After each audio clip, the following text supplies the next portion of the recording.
In a world filled with screens and distractions, we invite you to reconnect with the natural world around you.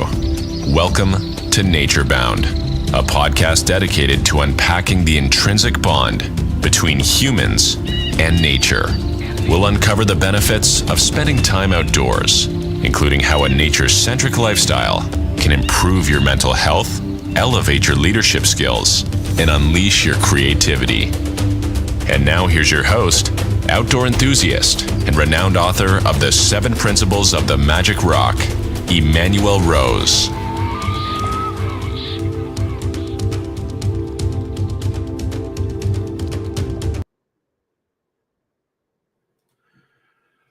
Welcome to this episode of Nature Bound. Really excited to bring you the second part of the two-part turkey hunting series, and got the chance to speak with a very experienced turkey hunter named Mark Avolio. And Mark, thanks for taking time today to check in and have a conversation with me about one of our favorite topics. Pleasure. Thanks for having me. Yeah, you bet. So let's see. Let's just set the stage here. How many seasons have you been chasing these noble birds? Been 15 seasons. So qualify that a little bit. First couple of years, first 7 years was just, the little 3 or 4 day trip in. This year and that was not. And I went semi-retirement, and now I go for the last 7 or 8 years or something. Now I just the entire 6-week season. Yeah. So that ends up being hundreds of days and probably dozens of different hunters that you've been out chasing them with. Oh yeah, absolutely. It's kind of so tongue in cheek. I usually have on the weekends. I take the weekends off from turkey hunting. Yeah, let the guys who are working get out there and fumble around a little bit, huh? Exactly. Well, the last couple of years, there's been a good number of turkeys where you are. What are you expecting similar results this season? Absolutely. I think that the could be as banner a year as 2016 was 16, and I want to say right now the turkeys at the end of the day are still an upland bird, and you need that carryover or winter survival, and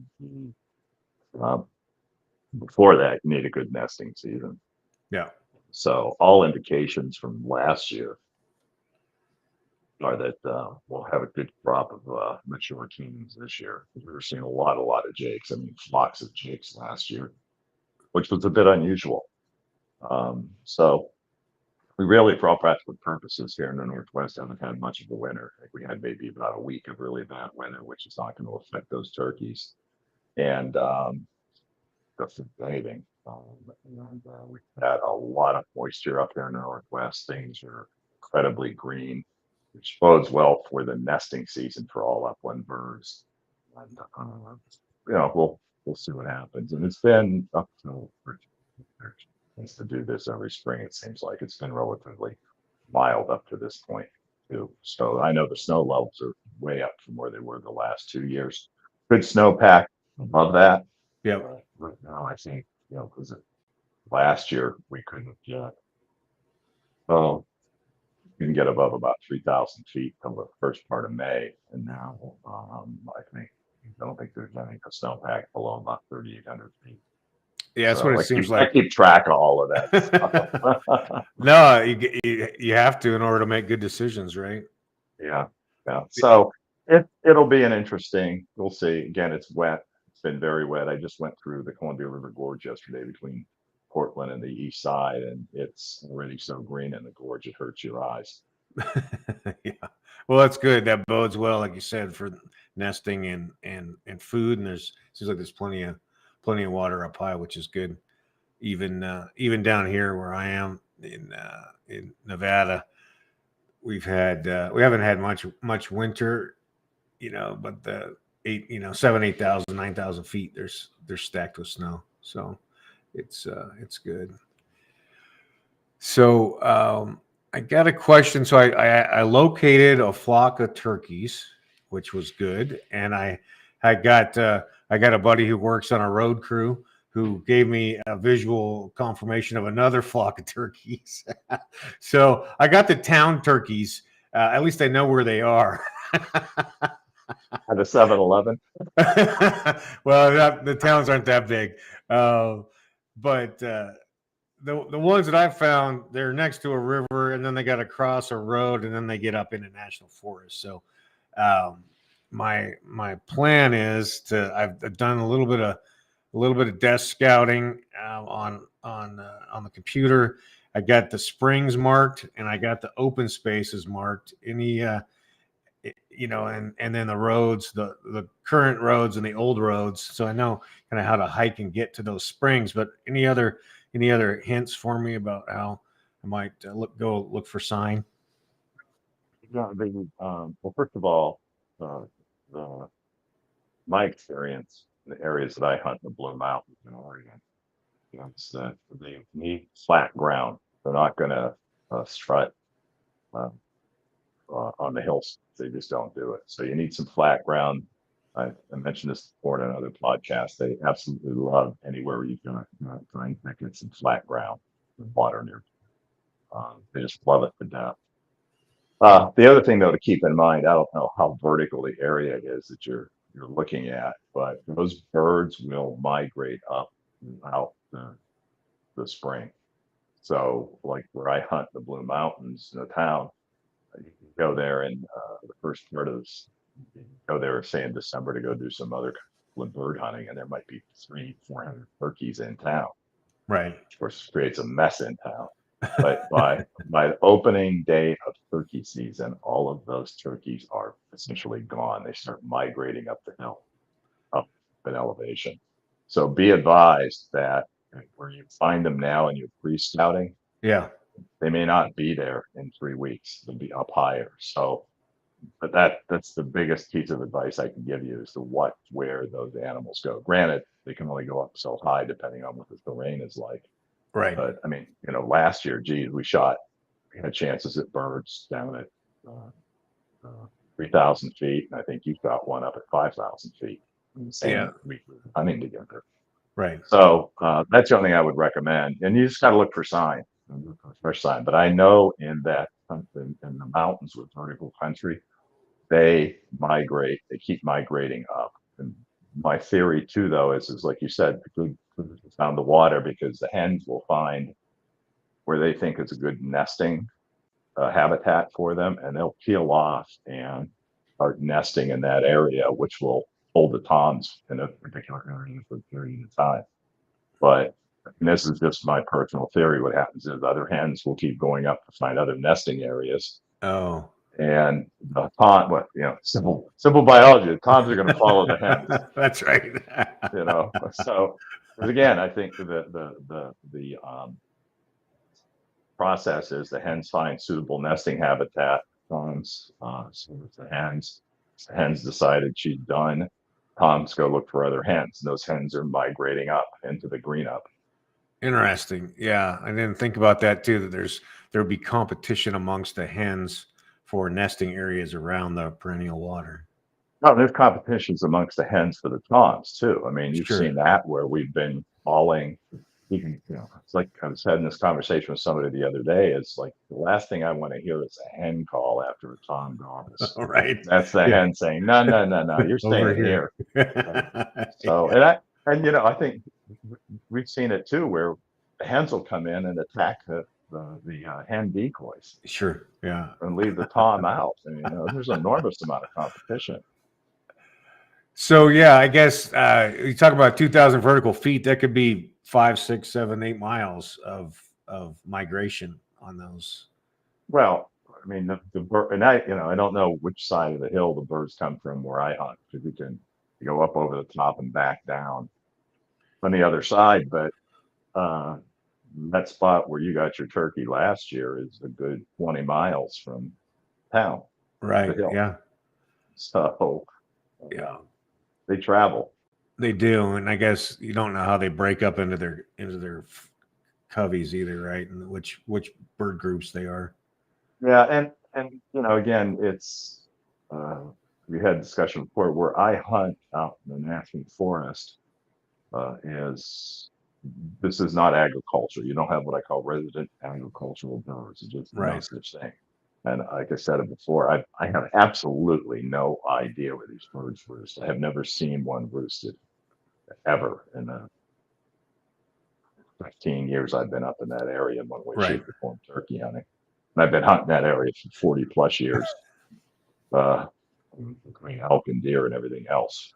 So now it's a matter of moving and finding birds. Although they'll be in it for sure. They're in an area for several days, if not weeks at a time. But then all of Right. a sudden they'll just disappear.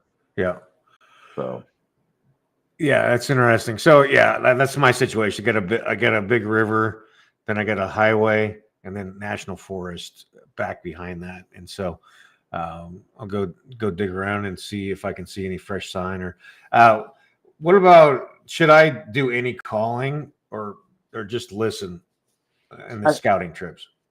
now I have hunted other areas where there's a lot more pressure, and like close in Portland, there's the White River. Yeah. Those birds just don't talk because Uh, so many darn people are up there calling to them. right. So that leads into the question: where you're at is there a lot of hunting pressure? Yeah, I don't think so, but I don't know for certain. But I don't think so. The local people I've talked to have they don't have much knowledge about the turkeys other than I saw them in town, you know, and they're not talking about anybody else who's hunting. So That's perfect. Always when it's at some location. At the end of the day, like I use blocks to plants for birds. So it doesn't hurt to get maybe some sense that they're around. I would not sit there and and uh, call them constantly once you strike. I would just look at it in context to see if you can strike a bird. That way for future reference. yeah, yeah, makes Wouldn't sense. start and hammer on them like you're trying to call them in. That's the last thing you want to do at this time of year. Yeah, no, I just want to try to triangulate and see just any idea where they are if I'm not seeing sign. Well, that's good. What about any new gear that you're putting on the ground this year? Yeah, I just one of the things I do is I transition from upland bird season to turkeys is I like to sit down and go back over the maps where I've gotten birds before and look and see if there's maybe there's a change in the pattern. I think last year we shot some birds where we have had contact before, but had not sealed the deal in certain spots. Yeah. Um, there was a big fire in the area I hunt about 12 years ago. And it seems like it's slowly been shifting the birds off into the barren area as it regrows. Yeah. There's also an issue too of wolves in the area, which has really changed the character of the hunting. I think we talked about that. Birds are a lot quieter now. We were talking about hunting pressure. It's not just humans. Yeah. Right. Yeah. So, but to that point too, I also go back and see, okay, what worked last year? What could we improve on? Do an equipment inventory and look. I'm worn out. Like you were talking about how many days I hunted in a season. Literally worn out a turkey vest in the last couple of years. Yeah. Uh, Box call slots open on both ends, which is not a good. So I went and looked and refined some of the kit. Got a new turkey vest because I'd worn the other one out. It was not so much camouflage for spring hunting as it was faded out for winter hunting. Oh, It's yeah. more white than camo. Yeah. Right. Um, did that. Of course, it was a sportsman show, and I have a bad habit. I think I've got like 7 different box calls now.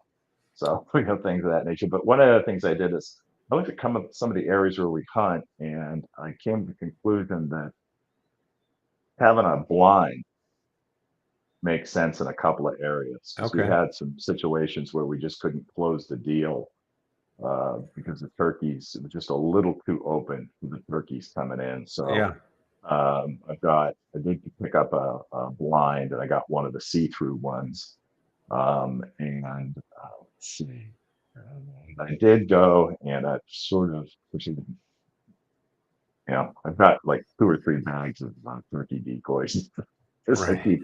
it's a bad buying habit as well. It's like with the box calls, but I've got some now that are much faster setup ones without, but the original ones you had to get a metal stake out, put them in and thread it through and put it down, and the metal stakes were always rattling and so on. Right. I've got some that are more of a quick setup, um, kind of thing. But yeah, just sort of going through and going over the equipment. Really no different than the beginning of the fishing season or the upland season and things of that nature.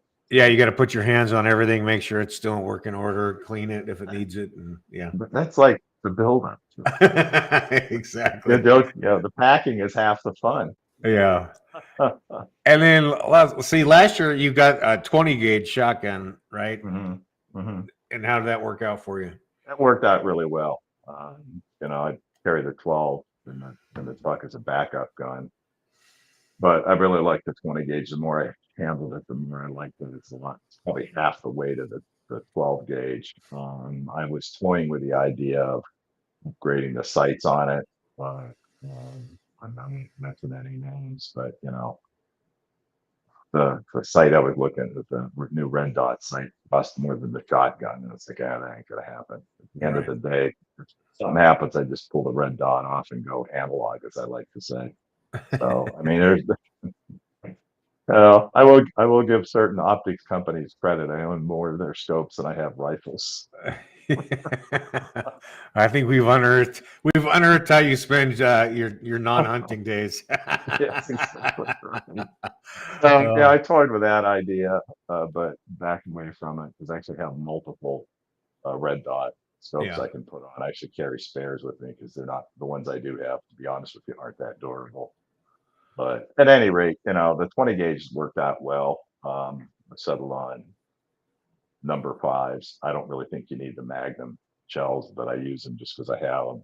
Right. Um, that kind of stuff. But uh, I'm really happy with the 20 gauge.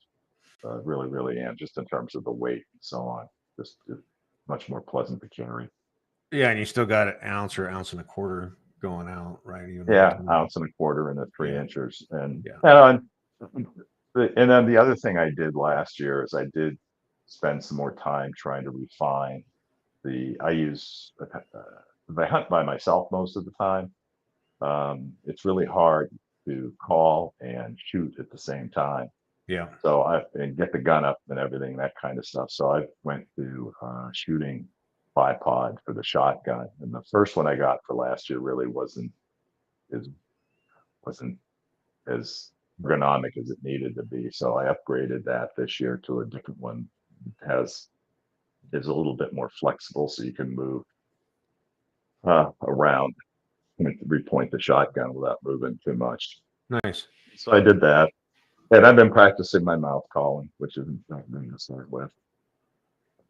Yeah, that's one of the things on my list I gotta get focused on. But right now I got the box call, I got the slate, and so that's what I'll be doing.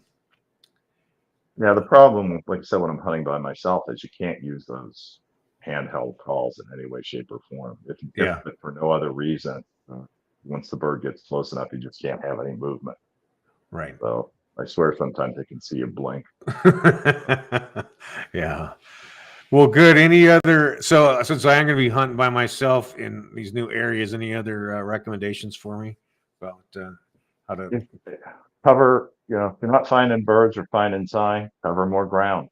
Mhm. Um, just cover more ground. That's all I can tell you. 'Cause if you're not finding sign in some fashion, the birds aren't there. Yeah. You gotta like now. Again, I'm not familiar with the terrain and everything you're hunting, but where I'm at is if there's no birds are like us. I mean, they'll go through the timber and all that cross country.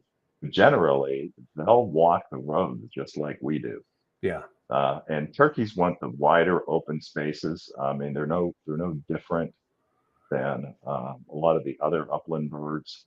Well, I should say a lot of the upland birds. For example, um, a lot of upland birds like peppers and huns, for example, and even quail to a certain extent, prefer more open ground. They don't like getting into the thicker, like I know chuckers for a fact do not like going into deep stumps because they can't Yeah. see anything coming. All right. And I think to a certain extent, turkeys are the same way. I've seen them walk around, rush to get to the decoys. They just don't kind of really. I mean, they'll find them in there sometimes too. But anyhow, the point is that walk the logging roads. I assume there's no logging roads in the area, and if you're not seeing sign, they're not there. It's that simple. Yeah. So I kind of find, at least on the map, where the flat spots are, where the spring is, where the roads are. They're kind of around there within about a mile, and I'll give a couple miles to walk up to it and cruise around the springs. I think that's kind of my plan. Any comments on that? Oh, the other thing is, we were talking about calling earlier.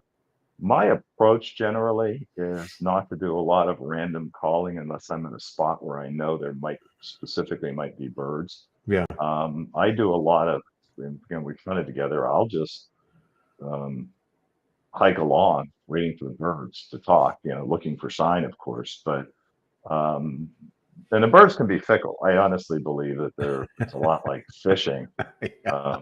where there's some days they're just, they're not on the bite, so to speak, or Yeah. they're not talking. Right. And I don't care what you do, you're not going to get them. They're not interested that day. Yeah. I've gone from not hearing a bird for 2 days to hearing 7 or 8 of them in the space of an hour days later.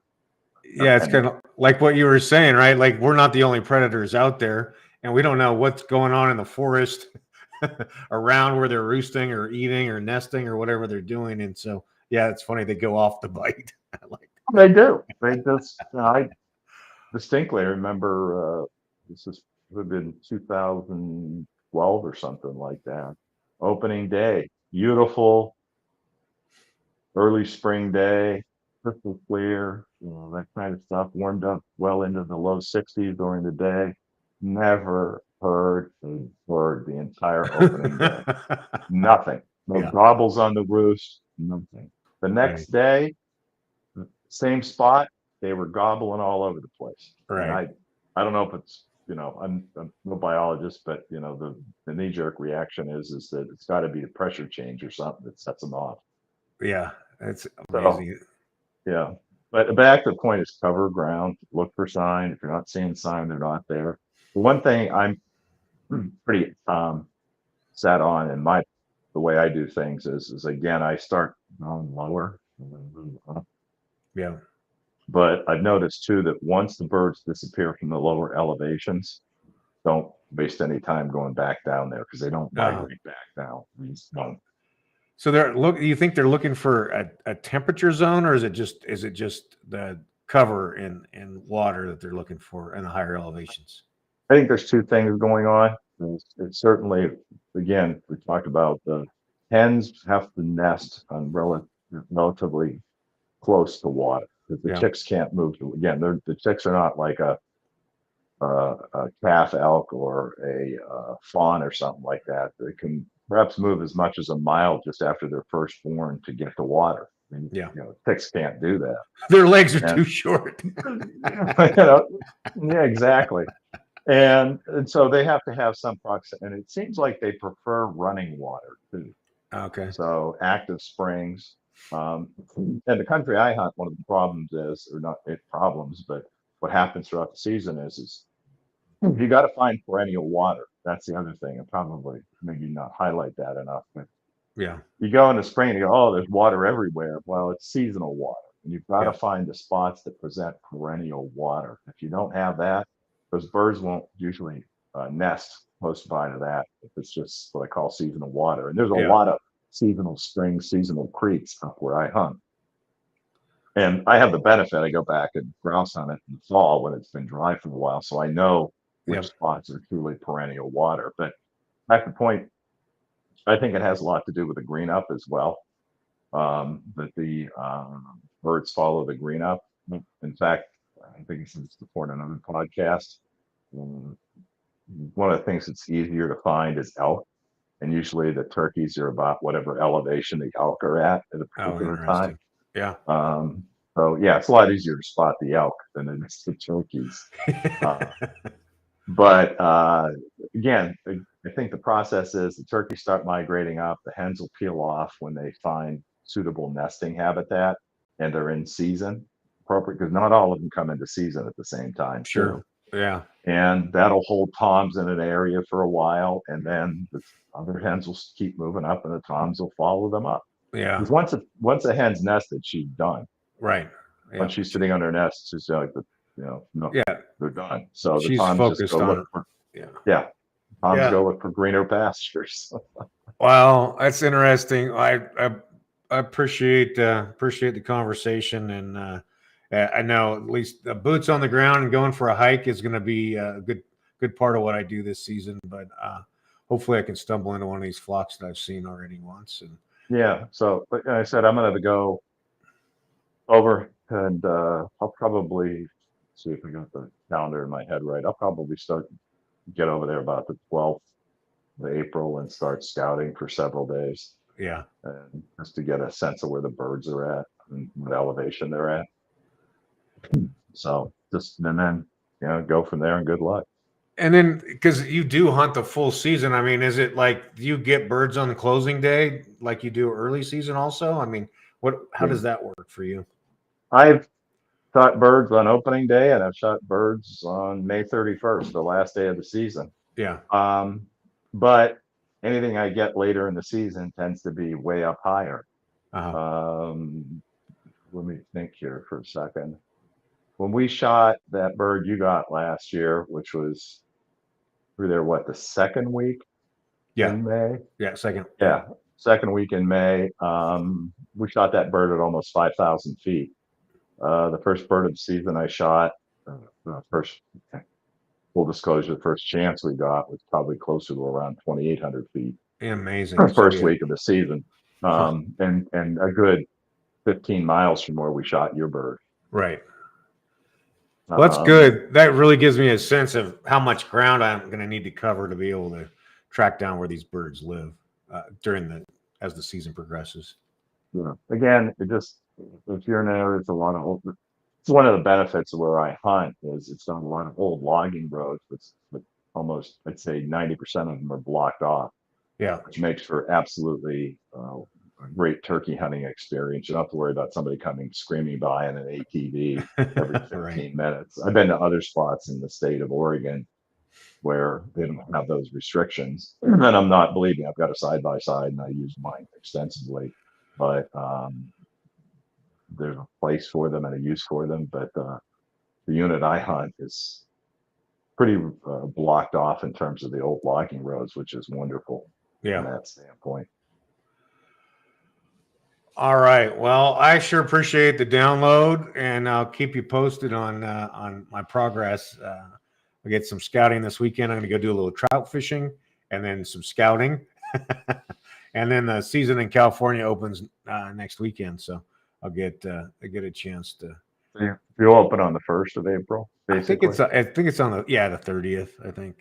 Yeah. Okay. Yeah. So I'll get a chance at least to go for a hike. So there you go. Keep me posted. I sure will. I appreciate you getting up and getting on the podcast with me. And thanks again for sharing your wisdom, Mark. My pleasure. Anytime. All right, cool. Well, hang on for me while I close this down. Okay. Well, there you have it. Turkey hunting tactics in an area where you haven't hunted much before. It's always boots on the ground. Find the perennial water sources and go up in elevation as the season progresses. So I'll keep you posted on how things go. Appreciate you watching today, and I'll see you again real. Thanks for listening to this episode of Nature Bound. Be sure to subscribe wherever you heard this podcast so you never miss a future episode. If you found value in today's episode, please share it with someone who needs to hear it. Be sure to purchase your copy of The 7 Principles of the Magic Rock at emmanuelrose.com or on Amazon. We thank you again for joining us today, and remember to get nature bound.